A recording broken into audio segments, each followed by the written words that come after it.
Bueno, buenos días. ¿Me escuchan bien? Listo. Vamos entonces a iniciar con el tema de generación de residuos peligrosos. Bueno, ¿a qué sectores aplica lo de todo el tema de normativo en generación de residuos peligrosos hospitalarios? Es sector, lo que son clínicas, hospitales, consultorios médicos, odontológicos, laboratorios clínicos, veterinarias, consultorios veterinarios, droguerías veterinarias, cementerios, morgues, funerarias, hornos crematorios, plantas de beneficio animal, entre otros. ¿Cuál es la normatividad que nos abarcan en el tema de residuos hospitalarios? Todo lo que es la resolución 01164 del 2002, ya sabemos todos que es el que adopta el manual de procedimientos para la gestión integral de los residuos hospitalarios y similares, decreto 780 del 2016, que expide el decreto único reglamentario sector salud, decreto 1076 del 2015, que es el decreto único reglamentario del sector ambiente y desarrollo sostenible, decreto 1299 del 2008, que es la conformación del Departamento de Gestión Ambiental, la resolución 2184 del 2019, que es el tema del Código de Colores. Vamos a mirar entonces el tema de la definición de lo que es un residuo peligroso. Sabemos que un residuo peligroso o desecho que por sus características corrosivas, reactivas, explosivas, tóxicas, inflamables, infecciosas, reactivas, puede causar riesgo o daño para la salud humana y el ambiente. Asimismo, se considera un residuo de desecho peligroso los envases, empaques y embalajes que hayan entrado en contacto con ellos. Todo va según lo que es el decreto 1076 del 2015.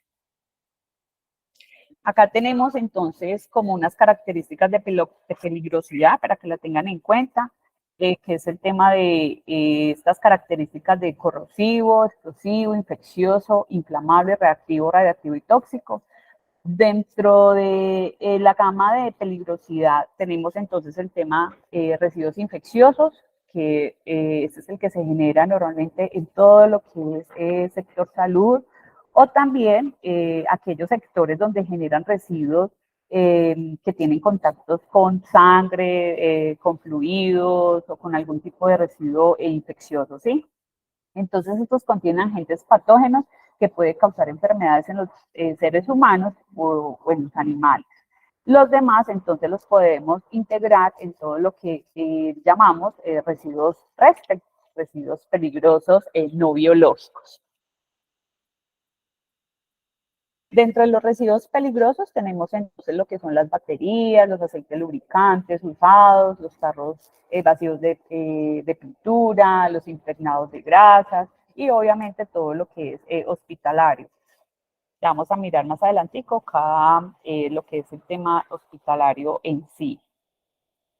También tenemos unos residuos peligrosos post-consumo. Recuerde que cada año se hace unas campañas de recolección de residuos de post-consumo. Sabemos que recogemos lo que son bombillas, luminarios fluorescentes, obviamente todo con el apoyo de gestores externos, aparatos eléctricos y electrónicos, pilas y baterías, tóner, cartuchos de impresión. Listo. Hay un tema muy importante que es en las visitas de seguimiento y control que realizamos desde la corporación y es que de pronto hay un poco de vacío en el tema de cómo se deben de cómo debe ser el almacenamiento de residuos peligrosos, ¿sí? Entonces vamos a mirar un poquito este tema. Entonces, ese almacenamiento de residuos peligrosos consiste en el depósito temporal de los mismos, a la espera de su gestión en un espacio físico definido y especialmente acondicionado. El tiempo de almacenamiento en las instalaciones del generador debe ser lo más breve posible. En el caso de Colombia, el tiempo máximo de almacenamiento es de 12 meses. ¿Cuáles son las condiciones de almacenamiento? El tema de ubicación, zonas densamente pobladas, que no estén cerca de fuentes de agua potable, o edificios públicos, posibilidad de inundaciones, que tenga fácil acceso, contar con servicios de energía y agua potable, que tengan cercado y señalización, restricción de personas, señalizado, indicando de qué se trata el depósito de RESPEL, contar con pictogramas con el símbolo de peligro respectivo. Debe tener un diseño, este debe estar distribuido de acuerdo con la naturaleza y el volumen del residuo a ser almacenado, minimizar esos riesgos de explosión de emisiones no clasificadas, disponer de áreas separadas para residuos incompatibles, estar protegidos de efectos de clima, buena ventilación, que esté techado, piso impermeable y resistente química y estructuralmente, sin conexiones a la red de drenaje.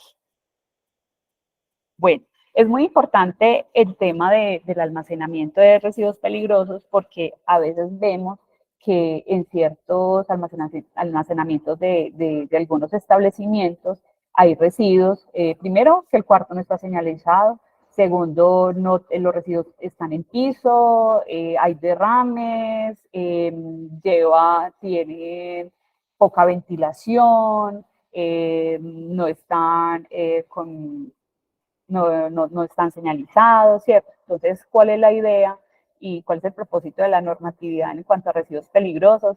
Es que, como vemos en la foto, que estén separados, que estén rotulados, que estén señalizados, que los residuos estén sobre estivas, que tengan un pictograma, obviamente tienen que saber muy bien qué tipo de residuos peligrosos deben de almacenar, saber el tema de incompatibilidades de los químicos, porque ya saben que ciertos químicos junto con otros pueden generar algún tipo de reacción y pueden generar algún tipo de explosión.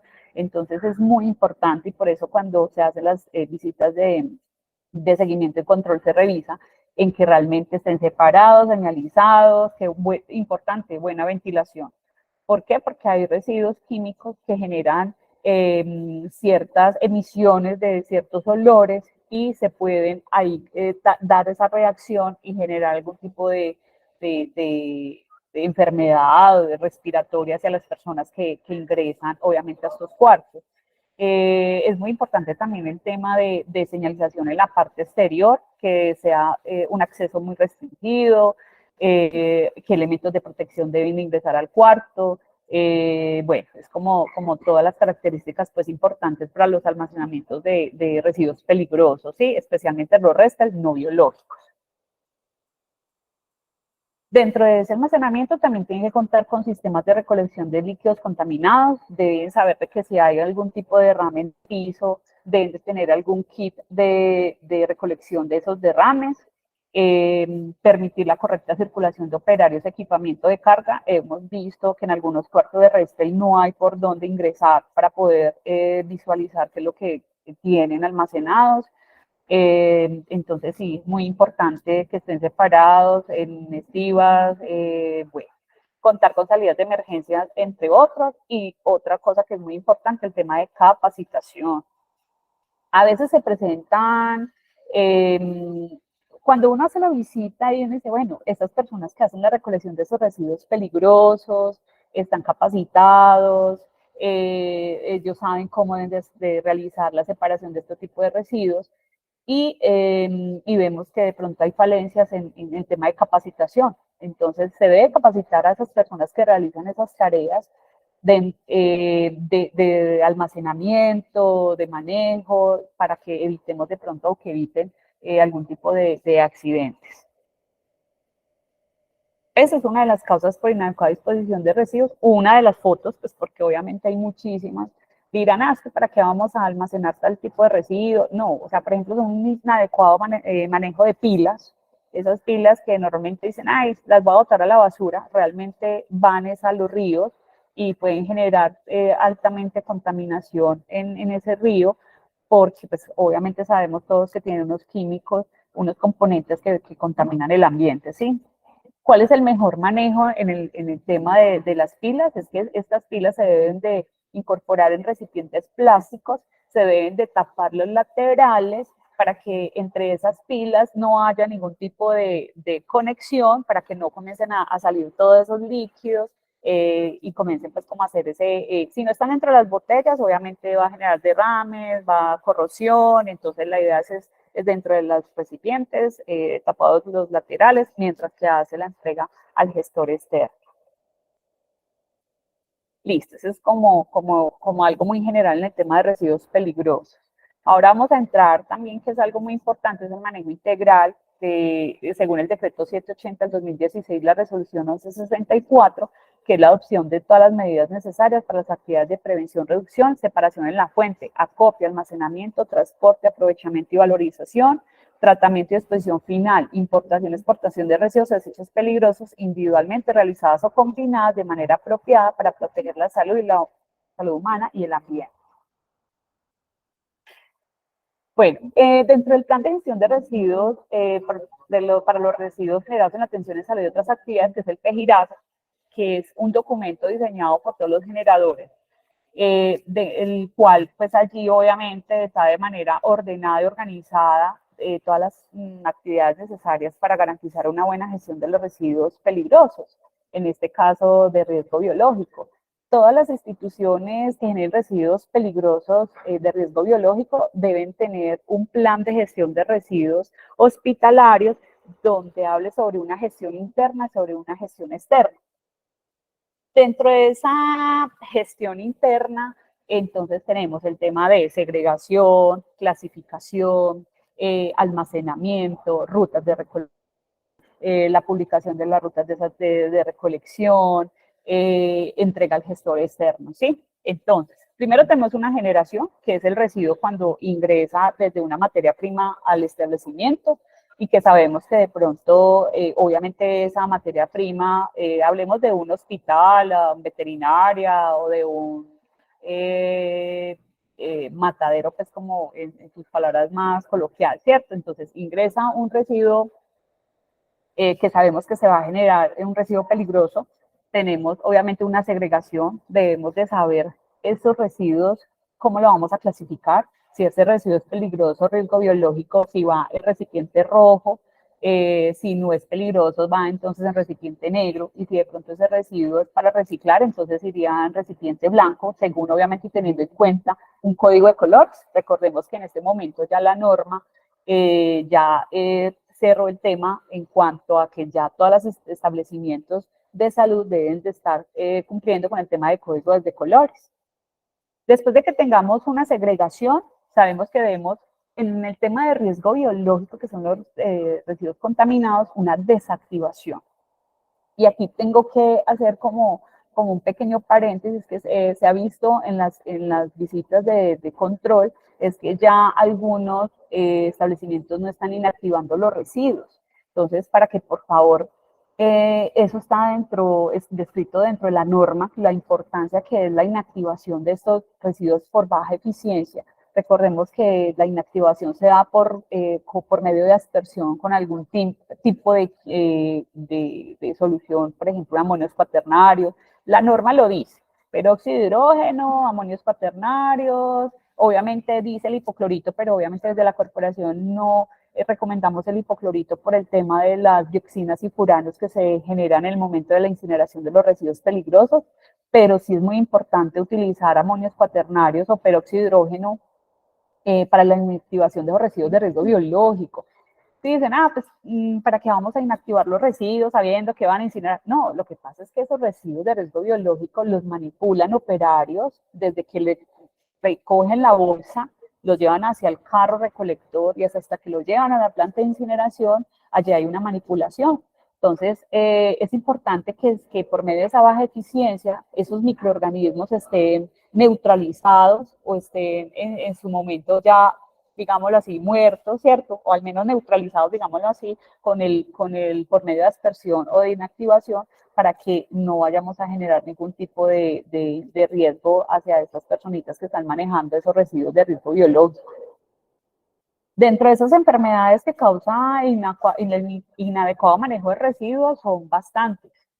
Son bacterias, hongos, virus, que pueden contraer enfermedades graves hacia las personas que no manejan bien este tipo de residuos. Por eso ahí el tema de capacitación es muy importante, ¿sí?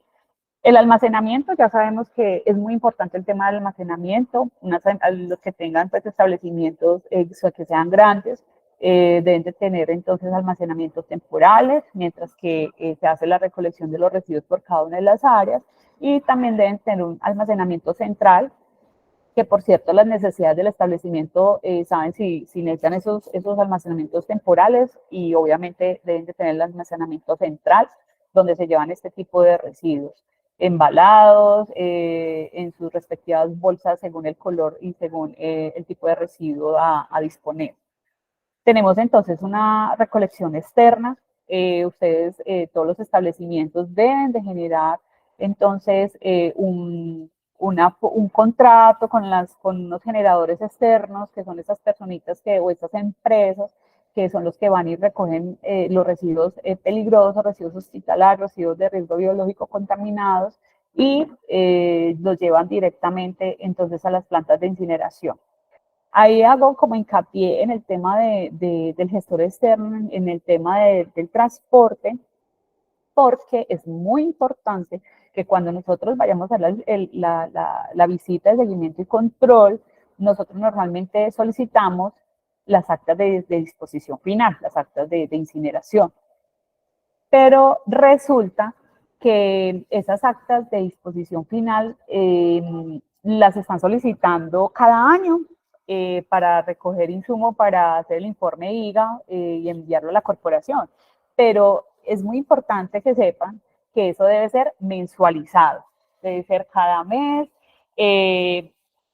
pues porque realmente los manifiestos de transporte que dejan los gestores externos simplemente donde le dice a usted, mira, estoy recogiendo sus residuos, yo me los llevo, pero no sabemos en ese momento para dónde se los llevaron o si se los llevaron realmente para la planta, qué pasó. En cambio, el acta de disposición final que ustedes nos muestran mensualizado nos dice, mire, recogieron los residuos y estos fueron llevados a incineración, a Manizales, o bueno, ¿cierto? Ahí dentro del acta de disposición final se reconoce. Entonces, para que entonces tengamos muy en cuenta en eso, que tienen que solicitar las mensualizadas y eso.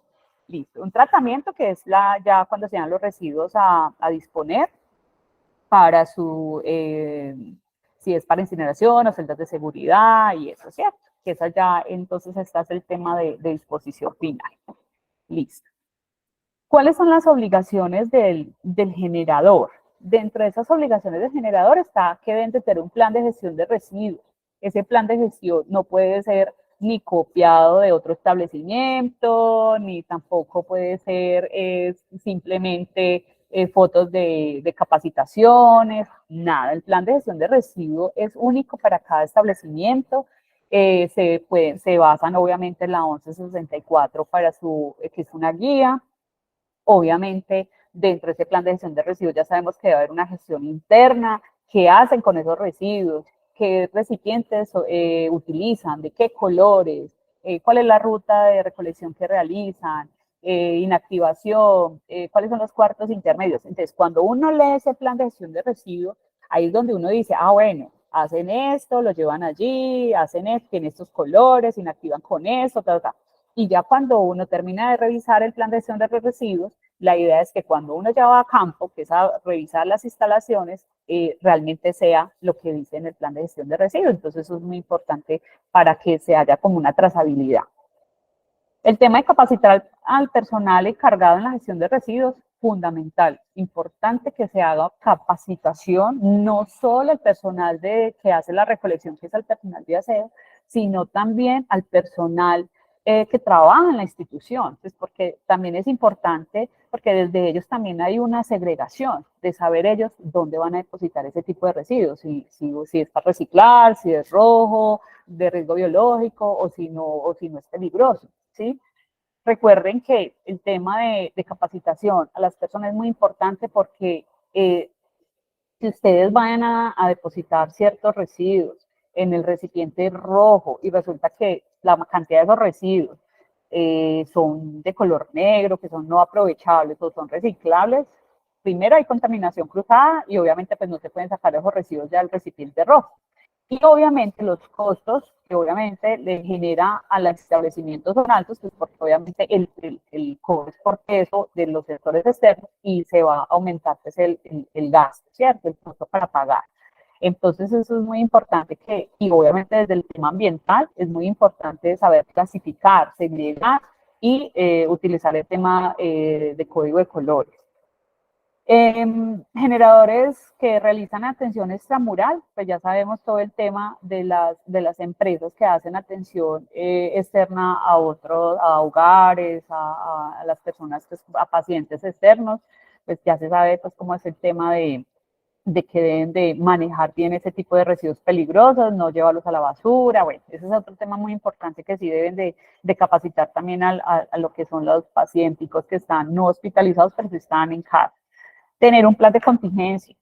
Ese plan de contingencia es saber qué voy a hacer en caso de que alguno del gestor externo no me pueda recoger los residuos. Entonces, ¿quién puede de pronto hacerme la recolección de ese tipo de residuos si uno no puede y él cierto? Entonces, ese plan de contingencia, tenerlo muy claro. Más que todo es que va escrito también dentro del plan de gestión de residuos, en caso de que se vaya el agua, en caso de que se vaya la energía, pues eso es como el tema más también muy importante dentro del plan. El decreto 1609 del 2002, ese es el tema en el tema de transporte de mercancías peligrosas, pero sí es importante que ustedes sepan el gestor externo cómo está haciendo la recolección de esos residuos, mirar que de pronto sí utilicen los elementos de protección, mirar que realmente esté identificado el carro, sí, eso es algo muy generalizado, pero sí que lo tengan en cuenta. Conservar los certificados de almacenamiento, aprovechamiento y tratamiento de disposición final. Esos certificados de disposición final que les dejan a ustedes en DEPAS o RH o algún gestor externo que normalmente está en el eje cafetero, deben guardarlos más o menos por 5 años que dice la norma, ¿sí? Son 5 años. Hay unos manifiestos que se borran, entonces es importante les hagan copia y los guardan por 5 años, que eso es lo que nos exige la norma, ¿sí? Listo. Responder de forma integral los efectos ocasionados a la salud del ambiente, responder los residuos peligrosos por los residuos peligrosos que generen. Recuerden que ustedes como establecimiento, como generadores, son responsables hasta el momento en que los residuos son incinerados. No es que entreguemos los residuos y listo, ya, entregué los residuos, ya no me interesa qué pasa ahí para allá. No, ustedes como generadores son responsables tanto de cuando los entrega, cuando los transportan, cuando llegan a la planta de incineración, cuando se hace la incineración y cuando sale un reporte de los laboratorios de incineración de que salieron bien, de que se pueden disponer en un relleno sanitario. ¿Por qué? Pues porque obviamente eso es algo solidario en que tenemos que velar por la conservación del medio ambiente y la salud de las personas. Supongamos que en algún establecimiento entregan, supongamos, un recipiente de cortopunzantes, como siempre de pronto en las charlas lo hemos dicho. Esos recipientes cortopunzantes no están bien rotulados, no están bien tapados, sellados, resulta que van en un camión vía Manizales y el camión se volca.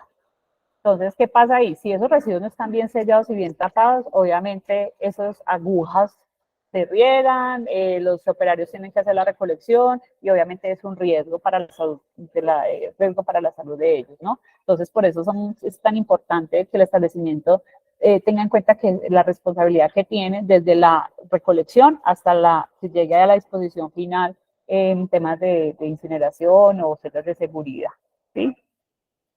Y obviamente tener las respectivas hojas de seguridad, estar embalados, estar etiquetados, todos los contenedores, todo lo que, las bolsas rojas, que es importante también que las tengan rotuladas para hacer la entrega al sector externo.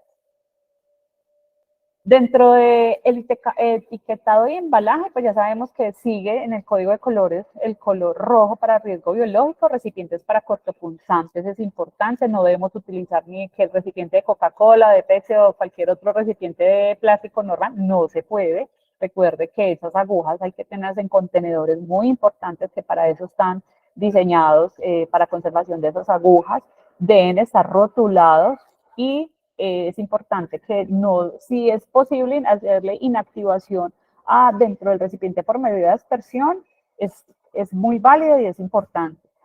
¿Por qué? Pues porque obviamente sabemos que en algunos establecimientos un recipiente, dependiendo del tamaño, puede durar más de un mes, 2 meses, con cierta cantidad de agujas. Entonces sí es importante hacerle la inactivación. Ya los que entreguen, que son laboratorios clínicos, que eso sí generan muchísimas agujas, pues obviamente Eso sí, cada rato son cambiando, obviamente tres cuartas partes del llenado, bien tapado, rotulado, sellado, ¿sí? Listo. Entonces, etiquetado es la adopción de todas las medidas necesarias en las actividades de prevención, reducción y separación en la fuente, acopio, almacenamiento, transporte, aprovechamiento y valorización, en todo el tema de desechos peligrosos, individualmente realizados o combinados de manera apropiada para proteger la salud humana y el ambiente. Lo que hablábamos ahorita del método de desactivación de baja eficiencia, que para realizar la manipulación segura de esos residuos que vayan a ser enviados a una planta de tratamiento de residuos peligrosos, se deben desactivar. Ya sabemos entonces que hay amonios cuaternarios, peróxido de hidrógeno, que no causen pues, la afectación al medio ambiente. Almacenamiento intermedio. Hay que tener muy claro que el almacenamiento intermedio tiene unas características como tener un área de acceso restringido con elementos de señalización, cubierto para protección de aguas lluvias, iluminación y ventilación adecuada, paredes lisas de fácil limpieza, pisos duros y lavables con ligera pendiente al interior, equipo de extinción de incendios, acometida de agua y drenaje para lavado, elementos que impidan el acceso a roedores y vectores. ¿Sí? Todas sus canecas, por favor, recuerden que cuando los contenedores están llenos de bolsas, la idea es que la tapa sea hermética y obviamente cubra todas las bolsas que están dentro del recipiente, pero se ha visto que hay veces sobresalen las bolsas, sobresalen y pues obviamente hay un riesgo de derrame, un riesgo de contaminación al ambiente y eso, entonces para que tengan mucho cuidado en el tema de almacenamiento intermedio. El almacenamiento central pues tiene igual las características, tiene que estar aislado de servicios asistenciales, disponer de espacios por clase de residuos de acuerdo a la clasificación, permitir el acceso de vehículos recolectores, disponer de báscula y llevar registro de generación. Hay veces dicen, es que la báscula la lleva el gestor externo y ellos son los que pesan. Bueno, es muy importante que cada establecimiento sepa obviamente qué cantidad de residuos está generando diario. Recuerden que que deben de tener un RH1, ustedes lo conocen muy bien, donde va día a día qué cantidad de residuos están generando en el establecimiento y que cada que vayan a llevar al almacenamiento los residuos deben de pesarlos, ¿sí? Así el gestor externo tenga su propia pesa, es importante que estén obviamente que estén ahí presentes en el tema de entrega de los residuos y que ya ustedes han pesado previamente sus residuos y ya mirar que lo que se lleva el gestor externo pese igual o mirar entonces cómo pueden entonces hacer el pesaje para que tengan una buena cantidad o una buena medida, digámoslo así. Y es que sea exclusivo para almacenamiento de residuos hospitalarios. No me pueden combinar esos residuos, o sea, no pueden, de que, no, es que en este cuarto rojo tengo RESPEL, de residuos no biológicos, residuos de riesgo biológico, y por acá tengo algunas reciclables. Nada, los residuos de riesgo biológico son independientes, son exclusivos, no me pueden utilizarlo, el residuo de riesgos biológicos de almacenamiento, combinarlo con otros. Cada uno son exclusivos, ¿sí? Y pues obviamente que estos residuos se han colocado en recipientes rígidos, impermeables, retornables, cumpliendo con código de colores, ¿sí? Los residuos hospitalarios, especialmente los anatomopatológicos, obviamente deben almacenarse en una temperatura no mayor a 4 grados, que nunca estén a la intemperie, eso quiere decir que estén dentro de un congelador, que realmente se lleve una temperatura que ese congelador sí está en su enfriamiento normal, y pues obviamente estos residuos se deben de entregar congelados a las empresas gestoras. Movimiento interno de residuos. Debemos tener publicados ustedes como generadores la ruta de recolección de residuos, que podamos mirarlo y decir, bueno, por dónde va, hacia dónde llega y cuando llega el almacenamiento intermedio. Es muy importante ese movimiento interno y debe obviamente cubrir la totalidad de la institución, identificando todas las rutas de transporte.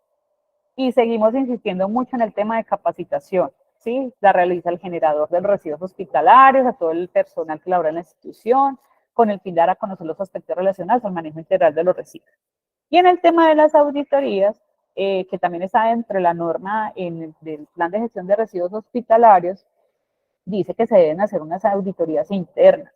O sea, eso ya es una gestión interna donde ustedes verifiquen realmente si se está viendo, si se está haciendo bien las actividades de segregación, clasificación, entrega al gestor, ¿sí? Y también hay unas auditorías externas que son las que verifican que realmente esos residuos, que normalmente hay establecimientos que van hasta las plantas de incineración, para verificar que realmente se están haciendo la incineración, que realmente se está llevando bien a cabo todo el proceso de disposición final de los residuos, ¿sí? Eso también es muy importante. Vemos que seguimos entonces el tema de la resolución 2184 del 2019, que es el código de colores. Sabemos que obviamente ya terminaron los plazos para que todos los establecimientos cumplan con el código de colores. Sabemos que el blanco es para todo el tema de reciclaje, el negro obviamente para los residuos no aprovechables, ¿sí? Y obviamente el verde es para residuos orgánicos, todo lo que son restos de comidas, desechos agrícolas, etcétera. Pero por ahora, entonces, y el rojo, obviamente, para el tema de riesgo biológico. Listo. Entonces, vamos a mirar el tema de la presentación de informes de gestión ambiental IGA, algo muy generalizado. En este momento seguimos cumpliendo con la resolución 01-64, por ahí salió pues un proyecto para actualización de la resolución. En este momento pues no ha salido en sí, no ha llegado a la corporación pues como que ya la hayan actualizado. Por ahora seguimos con la resolución 01-64 y cumpliendo con esos informes de gestión ambiental. Listo. Primero, el tema del licenciamiento del RH1 y continuación, llevar a cabo la cantidad de residuos que generan diariamente los establecimientos, solicitar mensualmente las actas de disposición final a la gestora externa, porque de igual se van a necesitar mensualizadas, realizar el cuadro de la identificación de residuos restel no biológicos. Hay una plantilla que se le inicia a la corporación para elaboración de los IGAs, presentación de los informes de cada año para pequeños y medianos generadores, y los grandes generadores, informe semestral, que es mes de marzo y en julio. Listo, tenemos entonces lo que es la plantilla que normalmente envían las instituciones. Por ahora, si hay en algún momento algún tipo de cambio o algo en el tema de plantillas o algo, entonces se les hará como informando a todos los establecimientos, ¿cierto? Porque eso es lo que ustedes envían. Miremos acá. Listo, está lo que es el decreto 1299 del 2008, que es el tema de reglamentar el Departamento de Gestión Ambiental de las Empresas a nivel industrial. Esas obviamente es dependiendo se aplican pues a todas las empresas que son grandes y medianas, a las pequeñas pues no tienen que estar inscritas en el Departamento de Gestión Ambiental. A medida que se van analizando y en las visitas de seguimiento y control de las entidades grandes, pues ya estamos como en ese proceso de informarles cuáles son las empresas que deben de conformar el departamento y cuáles están ya llevando a cabo la implementación, ¿sí? Pues el DGA debe estar conformado por personal idóneo, con formación de experiencia en el área ambiental, puede ser personal propio externo, con incapacidad de brindar apoyo y asesoría en el área técnica administrativa, mediante la correcta aplicación de leyes, normativas y reglamentos en materia ambiental. Una vez sustituido, se informa a la corporación acerca de la creación de dicho departamento, las funciones y las responsabilidades asignadas al mismo. Listo. Entonces, seguimos de pronto.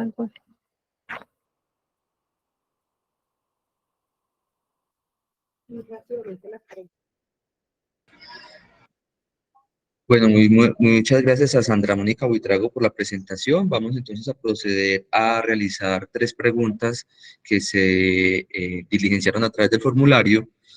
Son muchas preguntas, entonces las demás las vamos a responder una vez terminemos el taller y las compartiremos a cada uno de ustedes. Voy a leer entonces 3 preguntas. La primera pregunta es, ¿los hospitalarios cuánto tiempo deben permanecer en el almacenamiento temporal y bajo qué condiciones ambientales y estructurales se almacenan?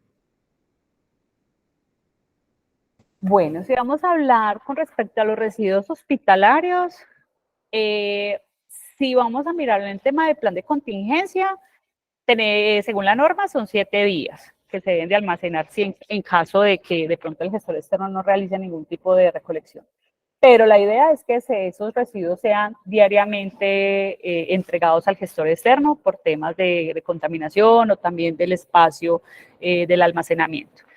Y con el tema del almacenamiento de los residuos hospitalarios, ya sabemos que, como lo vimos ahorita en la presentación, debe ser lavables, ventilados, iluminados, lavables, ¿sí? Que tenga sus contenedores según el tipo de residuos. A depositar. Entonces, si tenemos el de riesgo biológico, sería el cuarto exclusivo para riesgo biológico con todas las condiciones, igual aparte su cuarto de residuos no peligrosos y el espacio pues, para los residuos reciclables. ¿Sí? Muchas gracias. Voy a leer otra pregunta, está muy relacionada con esta y dice, en el cuarto de almacenamiento de residuos peligrosos se pueden almacenar residuos de riesgo biológico, químico y postconsumo, siempre y cuando cada uno se almacene en un contenedor independiente debidamente rotulado y para este tipo de residuo puntual. Bueno, lo que dice normalmente la norma es que lo que son los residuos riesgo biológicos son exclusivos. O sea, no podemos combinar residuos biológicos con residuos no biológicos RESPE. ¿Por qué? Pues porque obviamente dentro del cuarto de residuos de riesgo biológico tenemos, como dice en sí su nombre, riesgo biológico que se puede generar algún tipo de contaminación.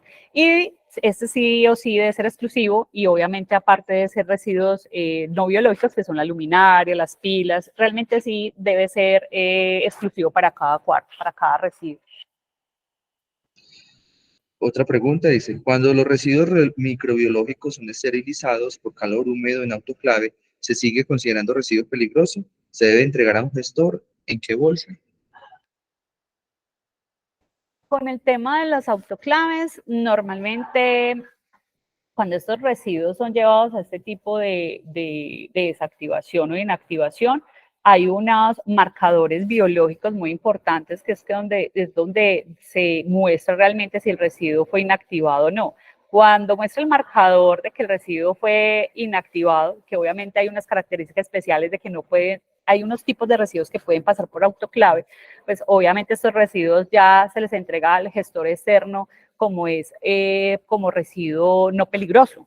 ¿Sí? Esto se debe llevar a cabo de una manera muy exhaustiva, muy delicada, pues obviamente utilizando sus indicadores y sabiendo pues de que ya los residuos que pasaron por autoclave, obviamente esos ya quedaron libres de cualquier tipo de patógeno, entonces son entregados al gestor externo para el relleno sanitario.